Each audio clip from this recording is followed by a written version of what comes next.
ನಮಸ್ಕಾರ. ಇವತ್ತಿನ ನಮ್ಮ ಈ ಚರ್ಚೆಗೆ ಸ್ವಾಗತ. ನಮಸ್ಕಾರ. ಇವತ್ತು ನಾವು ಶ್ರೀ ರಮಣ ಮಹರ್ಷಿಗಳ ಬೋಧನೆಗಳ ಆಧಾರದ ಮೇಲೆ ಆತ್ಮ ಅಥವಾ ಸ್ವಯಂ ಅಂದ್ರೆ ಏನು ಅನ್ನೋದನ್ನ ಸ್ವಲ್ಪ ಆಳವಾಗಿ ನೋಡೋಣ ಅಂತ. ಒಳ್ಳೆ ವಿಷಯ. ಮಹರ್ಷಿಗಳ ಟಾಕ್ಸ್ ಅಂದ್ರೆ ಅವರ ಸಂಭಾಷಣೆಗಳನ್ನೇ ಮುಖ್ಯವಾಗಿಟ್ಕೊಂಡು ಮಾತಾಡೋಣ. ಹೌದು. ನಮ್ಮ ಉದ್ದೇಶ ಸ್ಪಷ್ಟವಾಗಿದೆ. ಆತ್ಮದ ನಿಜ ಸ್ವರೂಪ ಏನು, ಅದನ್ನ ಹೇಗೆ ತಿಳ್ಕೊಳ್ಳೋದು, ಅದಕ್ಕಿರೋ ಅಡ್ಡಿಗಳೇನು.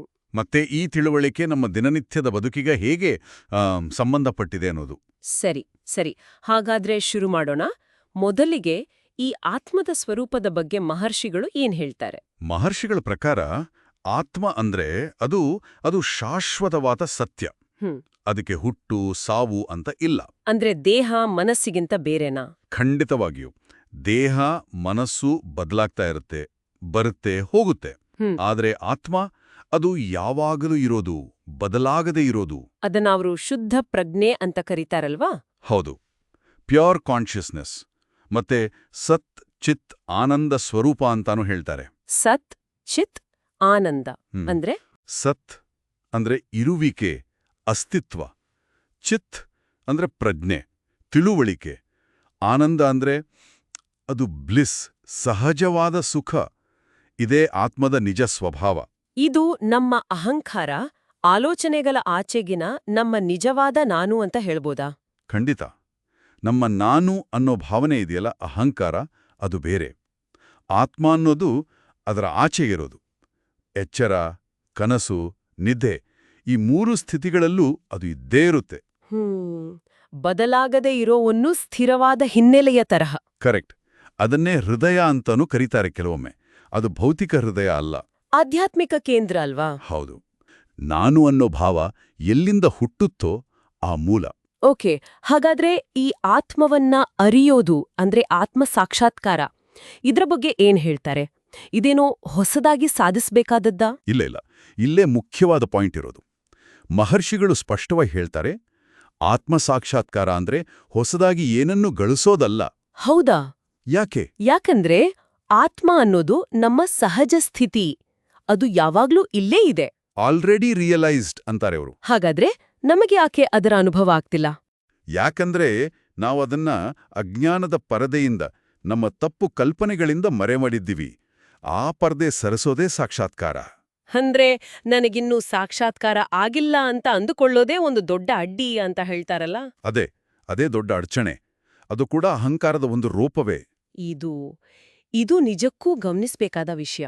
ಸರಿ, ಹಾಗಾದ್ರೆ ಆ ಪರದೆಯನ್ನ ಸರಿಸೋ ದಾರಿ ಯಾವುದು? ಮುಖ್ಯವಾಗಿ 2 ದಾರಿಗಳನ್ನ ಮಹರ್ಷಿಗಳು ತುಂಬಾ ಒತ್ತಿ ಹೇಳ್ತಾರೆ. ಯಾವುದು? ಒಂದು, ಆತ್ಮವಿಚಾರ. ನಾನು ಯಾರು ಅಂತ ನಿರಂತರವಾಗಿ ನಮ್ಮೊಳಗೇನೆ ಶೋಧ ಮಾಡೋದು. ನಾನು ಯಾರು? ಈ ಪ್ರಶ್ನೆ. ಹೌದು. ಈ ನಾನು ಅನ್ನೋ ಭಾವನೆ ಎಲ್ಲಿಂದ ಬರ್ತಿದೆ ಅಂತ ಹುಡುಕ್ತಾ ಹೋದ್ರೆ ಅದರ ಮೂಲ ಗೊತ್ತಾದಾಗ ಆ ಅಹಂಕಾರನೇ ಇಲ್ವಾಗುತ್ತೆ ಅಂತ. ಇನ್ನೊಂದು ದಾರಿ? ಭಕ್ತಿ ಮತ್ತು ಶರಣಾಗತಿ. ನಮ್ಮ ಅಹಂಕಾರವನ್ನ, ನಾನು, ನನ್ನದು ಅನ್ನೋದೆಲ್ಲವನ್ನೂ ದೇವರಿಗೆ ಅಥವಾ ಗುರುವಿಗೆ ಸಂಪೂರ್ಣವಾಗಿ ಬಿಟ್ಕೊಟ್ಬಿಡೋದು. ಅಂದ್ರೆ ವಿಚಾರ ಮಾರ್ಗ ಜ್ಞಾನಕ್ಕೆ ಹೋದ್ರೆ ಇದು ಭಕ್ತಿಗೆ ಸಂಬಂಧಪಟ್ಟಿದ್ದು. ಹೌದು. ಆದರೆ 2 ದಾರಿಗಳು ಕೊನೆಗೆ ತಲುಪೋದು ಒಂದೇ ಕಡೆಗೆ, ಅಹಂಕಾರ ನಾಶಕ್ಕೆ. ಇವುಗಳ ಜೊತೆಗೆ ಬೇರೆ ಸಹಾಯಕಗಳು ಇವೆಯಾ? ಧ್ಯಾನ, ಪ್ರಾಣಾಯಾಮ, ಈ ತರಹ? ಖಂಡಿತ. ಧ್ಯಾನ, ಪ್ರಾಣಾಯಾಮ, ನಿಷ್ಕಾಮಕರ್ಮ, ಸತ್ಸಂಗ ಇವೆಲ್ಲ ಮನಸ್ಸನ್ನ ಶುದ್ಧ ಮಾಡುತ್ತೆ. ಮನಸ್ಸು ಶಾಂತವಾದ್ರೆ, ಶುದ್ಧವಾದ್ರೆ ಆತ್ಮವಿಚಾರಕ್ಕೆ ಅಥವಾ ಶರಣಾಗತಿಗೆ ಸಹಾಯ ಆಗತ್ತೆ. ಮನಸ್ಸಿನ ಸಿದ್ಧತೆಗೆ ಇವು ಅಗತ್ಯ. ಹೌದು. ಆದರೆ ಎಲ್ಲಕ್ಕಿಂತ ಮುಖ್ಯ, ಗುರುವಿನ ಅನುಗ್ರಹ ಬೇಕೇ ಬೇಕು ಅಂತ ಮಹರ್ಷಿಗಳು ಬಹಳಷ್ಟು ಸಲ ಹೇಳಿದ್ದಾರೆ. ಗುರುಕೃಪೆ ಅನಿವಾರ್ಯನಾ?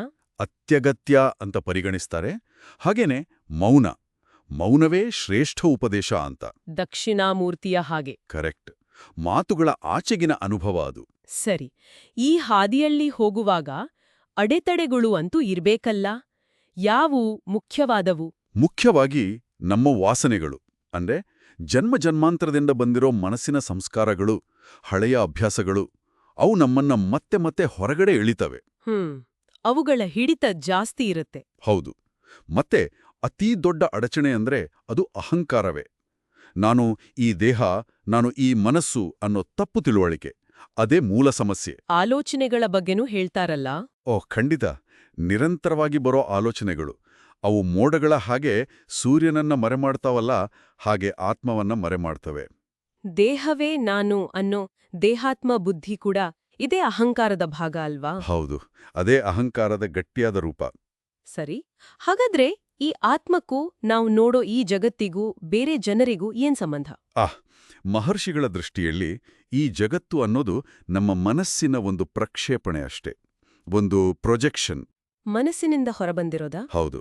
ಅಹಂಕಾರ ಅಂದ್ರೆ ನಾನು ಅನ್ನೋ ಯೋಚನೆ ಎದ್ದಾಗ ಜಗತ್ತು ಕಾಣುತ್ತೆ. ಅದು ಅಡಗಿದ್ರೆ ಜಗತ್ತೂ ಕಾಣಲ್ಲ, ಗಾಢ ನಿದ್ರೆಯಲ್ಲಿದ್ದಾಗೆ. ದೇಹದ ಬಗ್ಗೆ ಏನ್ ಹೇಳ್ತಾರೆ? ದೇಹವನ್ನ ಒಂದು ಉಪ್ಪಿನ ಗೊಂಬೆಗೆ ಹಾಕಿದ ಜಲನಿರೋಧಕ ಕೋಟ್ ತರ ಅಂತಾರೆ, ಅಥವಾ ನಾವು ಕಳಚಿ ಬಿಸಾಕೋ ಬಟ್ಟೆ ತರ ಅಂತಾರೆ. ಅಂದ್ರೆ ಆತ್ಮ ಅದಕ್ಕೆ ಸೀಮಿತವಾಗಿಲ್ಲ.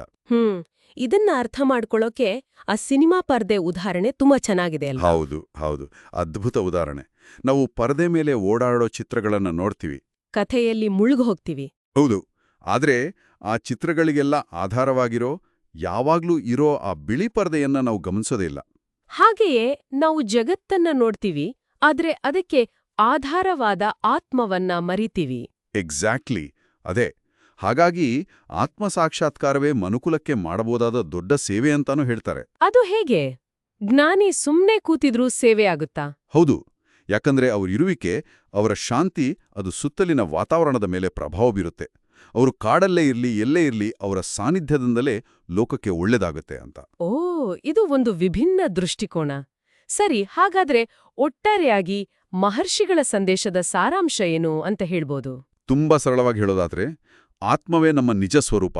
ಅದು ಶಾಶ್ವತ, ಶುದ್ಧ ಪ್ರಜ್ಞೆ, ಆನಂದಮಯ. ಅದನ್ನ ಹೊಸದಾಗಿ ಪಡಿಬೇಕಾಗಿಲ್ಲ? ಖಂಡಿತ ಇಲ್ಲ. ನಮ್ಮನ್ನ ಅದರಿಂದ ಬೇರೆ ಮಾಡಿದ ಹಾಗೆ ಕಾಣುವ ಅಹಂಕಾರ, ನಮ್ಮ ತಪ್ಪು ಕಲ್ಪನೆಗಳು, ವಾಸನೆಗಳು, ಇವುಗಳನ್ನ ನಾನು ಯಾರು ಅನ್ನೋ ವಿಚಾರದಿಂದ ಅಥವಾ ಸಂಪೂರ್ಣ ಶರಣಾಗತಿಯಿಂದ ತೆಗೆದುಹಾಕಿದ್ರೆ ಸಾಕು. ಆಗ ನಮ್ಮ ಸಹಜ ಸ್ಥಿತಿ ತಾನಾಗಿಯೇ ಅರಿವಿಗೆ ಬರುತ್ತೆ. ಹೌದು, ಅಷ್ಟೇ. ಸರಿ, ಈ ಚರ್ಚೆಯ ಕೊನೆಯಲ್ಲಿ ಕೇಳುಗರು ಯೋಚಿಸೋಕೆ ಒಂದು ಪ್ರಶ್ನೆನ ಬಿಟ್ಹೋಗೋಣ. ಹೇಳಿ. ಮಹರ್ಷಿಗಳ ಮಾತಿನಲ್ಲೇ ಹೇಳೋದಾದ್ರೆ, ಆತ್ಮ ಅನ್ನೋದು ಯಾವಾಗ್ಲೂ ನಮ್ಮಲ್ಲೇ ಇದ್ರೆ, ಅದೇ ನಮ್ಮ ನಿಜ ಸ್ವರೂಪ ಆಗಿದ್ರೆ, ನಾನದನ್ನ ಅನುಭವಿಸ್ತಿಲ್ಲ ಅಥವಾ ನನಗೆ ಅದರ ಅರಿವಿಲ್ಲ ಅಂತ ಹೇಳೋರು ಯಾರು? ಆ ನಾನು ಯಾರು? ಆ ಭಾವನೆಯ ಮೂಲವಾದ್ರೂ ಏನು? ಒಳ್ಳೆ ಪ್ರಶ್ನೆ. ಇದನ್ನ ಎಲ್ಲರೂ ತಮ್ಮೊಳಗೆ ಕೇಳ್ಕೊಂಡು ಚಿಂತನೆ ಮಾಡ್ಬೋದು. ಖಂಡಿತ. ಇವತ್ತಿನ ಈ ಚರ್ಚೆಗೆ ತುಂಬಾ ಧನ್ಯವಾದಗಳು. ನಿಮಗೂ ಧನ್ಯವಾದಗಳು. ಮುಂದಿನ ಅಧಿವೇಶನದಲ್ಲಿ ಮತ್ತೆ ಭೇಟಿಯಾಗೋಣ. ಎಲ್ಲರಿಗೂ ಧನ್ಯವಾದಗಳು.